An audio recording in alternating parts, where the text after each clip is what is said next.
Hai guys, kembali lagi bersama kami di Ngopi, Ngobrol Pintar Investasi bersama CGS CIMB Sekuritas Indonesia. Kembali lagi bersama saya, Vanessa Herman, dan ada rekan saya ya, Kevin Diego Huta Barat. Kami adalah Retail Research Analyst dari CGS CIMB Sekuritas Indonesia. Hai Kev, apa kabar nih? Baik ya. Tadi gimana kabarnya? Baik-baik.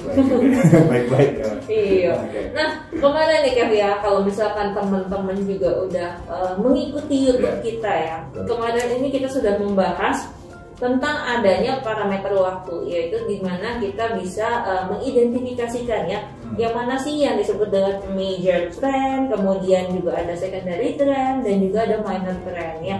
Nah, yang lebih lanjut lagi nih Kev, menyikapi dengan kondisi market saat ini ya. Dimana kalau kita lihat banyak banget nih, misalkan ketika harga saham itu open, ini bisa terjadi ada lonjakan harga, entah itu tiba-tiba dia naik atau tiba-tiba turun. Nah, menarik nih Kev untuk kita bahas. Kira-kira strateginya tuh gimana nih Kev untuk menyikapi hal tersebut Kev? Oke, nah sebelum kita bahas strategi nih Fanny ya, sebenarnya yang tadi diutarakan oleh Fanny sebenarnya itu disebutnya gap. Ya, jadi gap itu sebenarnya kalau di teori teknikal itu sebetulnya celah kosong. Ya, jadi candle satu dengan candle yang lainnya tuh agak jaraknya agak jauh, kayak jaga jarak ya, seperti kita ini jaga jarak gitu ya. Jadi itulah yang disebut dengan gap. Nah, gap itu tadi memang benar adanya lonjakan harga pada saat open ya, dan juga pada saat kalau kita perhatikan dibandingkan dengan harga closing pada hari sebelumnya seperti itu. Jadi ada jarak yang cukup tinggi seperti itu. Oke. Nah, kalau gap sendiri nih Kak, sebetulnya ada berapa macam sih? Nah, kalau di basically itu sebenarnya di teknikal itu gap itu ada dua. Yang pertama adalah gap up, yang kedua adalah gap down seperti itu. Oke, nah mungkin supaya teman-teman nggak bingung ya, gimana kalau kita langsung jelasin di contohnya nih Kak? Boleh. Nah, untuk contohnya bisa teman-teman lihat di layar teman-teman ya. Melihat pada hari ini ada saham BNLI atau Bank Permata, dan kita akan membahas pertama adalah gap up ya. Nah, di sini saya mau kasih tahu, di sini udah ada tulisan gap up dan tulisan gap up ya. Nah, kenapa ada gap up? Itu ada celah kosong. Nah, kalau kita perhatikan dari tanggal 7 sampai dengan 9 Oktober ini celahnya masih ada ya, masih bisa dilihat. Nah, cuman kalau udah dikit 12 Oktober ini ada ruang yang begitu besar ya, dimana ruang ini ternyata kalau kita perhatikan untuk harga closingnya itu adalah 1975. Nah, Bapak Ibu bisa perhatikan untuk harga closingnya di sini ya. Jadi O itu open, H itu high, L itu low, C itu adalah close. Jadi kalau saya taruh kursor di sini, nah ini terlihat bahwa closingnya itu di harga 1975. Nah, menariknya adalah seharusnya mereka melanjutkan open itu pas di harga 1975, tapi ternyata opennya malah 2050. Nah, terlihat di sini ya tadi ya, opennya 2050 dengan harga closingnya itu 2460. Jadi ada ruang gap up ya, ini ada celah kosong. Dan yang ketiga selanjutnya adalah, nah ini tadi kalau kita perhatikan closingnya aja adalah 2460 pada tanggal 12 Oktober, dan ternyata di tanggal 13 Oktober malah closing opennya di 2580. Jarak inilah yang disebutnya dengan gap up. Nah, biasanya nih kalau open seperti ini biasanya bisa dilakukan oleh short term ya, trader ini bisa ketika open bisa masuk untuk mencoba untuk masuk ke area open gap-nya. Nah, itu sesuai dengan karakteristik dari trader masing-masing ya.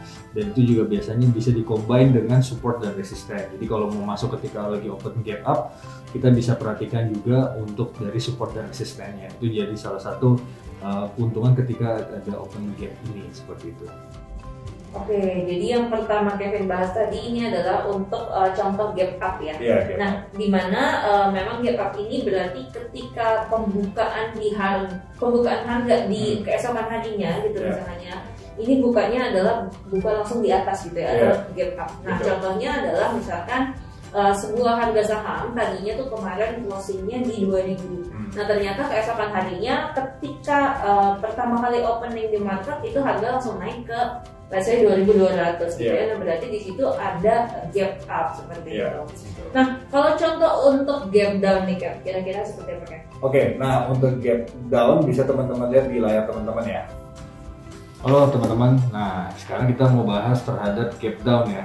Jadi kalau tadi pertama kita bahas gap up, sekarang adalah gap down. Nah, salah satu contohnya ada saham Panin Financial Tbk atau disebut PNLF. Nah, kalau kita perhatikan teman-teman dari tanggal 11 Maret sampai dengan let's say tanggal 16 Maret ini jarak antar candle nih selalu berdekat. Cuman kalau kita perhatikan setelah tanggal 16 Maret, let's say tanggal 17 Maret, nah ini ada gap. Dimana kalau kita perhatikan gap down ini harga closingnya di level 200 ya. Lalu tiba-tiba pas open itu harganya 190. Nah, ini ada ruang 10 poin yang dimana celah 10 poin ini tidak ada lagi transaksi. Kenapa? Karena dia langsung turun. Ya, jadi dari open 190 lalu masuk ke closingnya 186, which is sebenarnya candle berwarna merah. Nah, lalu lanjut lagi di perdagangan selanjutnya, kalau kita perhatikan closingnya 186. Nah, ini ketika perdagangan selanjutnya 18 Maret opennya 186. Nah, ini tidak ada gap. Kenapa? Karena harga closingnya ini sama dengan harga open. Jadi let's say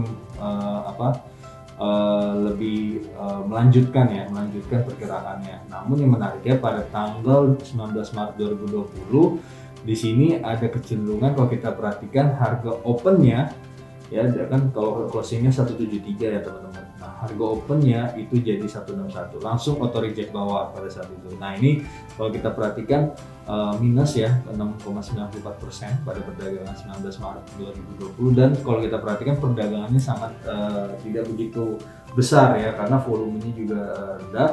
Sehingga kalau kita perhatikan inilah disebutnya dengan pola gap down. Nah, pola gap down ini memang perlu untuk diperhatikan apakah sesuai dengan support dan resisten enggak gitu. Jadi kalau kita perhatikan untuk pola gap down ini adalah menjaga pola supportnya. Nah, biasanya para trader ini bisa memaksimalkan pola gap down ini ketika sudah supportnya itu sudah menyentuh support, lalu dengan prediksi dia akan sell pada saat di pola resistance secara short term banget. Cuman biasanya kalau udah terlalu dalam, biasanya para spekulan atau para trader biasanya hold terlebih dahulu untuk tidak masuk dulu pasar, karena kalau gap down ini terlihat bahwasanya support mulai tertembus ya. Jadi ini peluang untuk downtrend masih cukup terbuka. Biasanya seperti itu untuk pola dari spekulasi atau para trader ya. Jadi inilah salah satu contoh terhadap gap down ya teman-teman. Oke, nah berarti untuk gap down ini seperti yang tadi Kevin sudah jelaskan ya. Jadi memang di pembukaan sesi berikutnya ini biasanya terjadi lonjakan harga, tapi bukan ke atas, cuma ini down, jadi ke bawah ya. Oke, nah bisa aja contohnya gini, misalkan kemarin harga sahamnya itu tutup di harga 2.000. Nah, keesokan harinya ketika open itu ternyata langsung di 1.900 misalkan. Nah, itu berarti ada gap down seperti itu ya. Nah, sebenarnya apa ya Kak yang melatar belakangi bisa terjadi gap up ataupun gap down ya? Nah, ya ini pertanyaan yang benar-benar menarik ya. Latar belakang dari kenapa adanya gap up dan gap down ini. Nah, yang pertama sebenarnya kalau kita perhatikan ada beberapa sentimen yang which is sebenarnya ini jadi katalis adanya kenapa ada gap up dan gap down. Nah, yang pertama kita membahas terhadap kalau kita lihat gap up ini biasa ternyata terlihat dari adanya rilis laporan keuangan dari saham tersebut.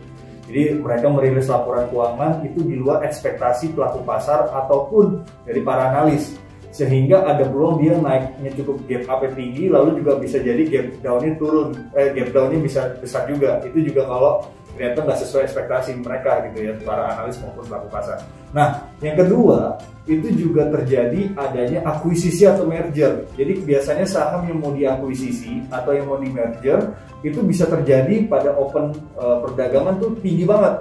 Karena beritanya mungkin let's say jam 6 pagi misalnya kayak gitu. Nah, sehingga orang-orang yang mau beli gak sempet beli di harga closing kemarin karena apa? Misalnya adanya open yang cukup besar atau tinggi. Nah, seperti itu karena adanya sentimen dari akuisisi atau merger. Nah, yang ketiga biasanya ini terjadi adanya fase saham-saham yang di-upgrade ataupun di-downgrade oleh para ratings ya, dari luar negeri maupun dari dalam negeri, seperti itu. Oke. Nah, memang pasti teman-teman juga pernah lihat gitu ya, misalkan ada sebuah result suatu saham yang mungkin keluarnya ini di akhir sesi ya, ketika market udah closing. Nah, ini juga biasa akan tercermin di harga saham di keesokan harinya seperti itu ya. Nah, kalau misalkan ada resultnya bagus, nah ini berarti ada potensi untuk gap up seperti itu ya. Nah sedangkan sebaliknya nih kalau misalkan resultnya ternyata di bawah ekspektasi dan itu cukup jauh gitu ya, nah itu biasanya bisa terjadi gap down seperti itu. Nah terus yang menarik lagi mungkin beberapa waktu ini nih kita pasti familiar nih ya dengan bahwa ada sebuah saham yang memang dikatakan akan di posisi di mana harga sahamnya melonjak terus, tapi kemudian setelah ada bantahan dari emiten yang bersangkutan, nah ini tiba-tiba dibukanya gap down seperti itu ya. Dan kalau secara historikal nih ya, emang yang menarik adalah gap up atau gap down ini biasanya nih akan tertutup, tapi mungkin jangka waktunya akan berbeda-beda gitu ya. Ada yang nutupnya ini cepat, ada yang tahunan baru dia nutup gap up atau gap downnya itu ya. Betul banget, Pak. Oke. Nah, gimana guys? Seru kan perbincangan kita kali ini?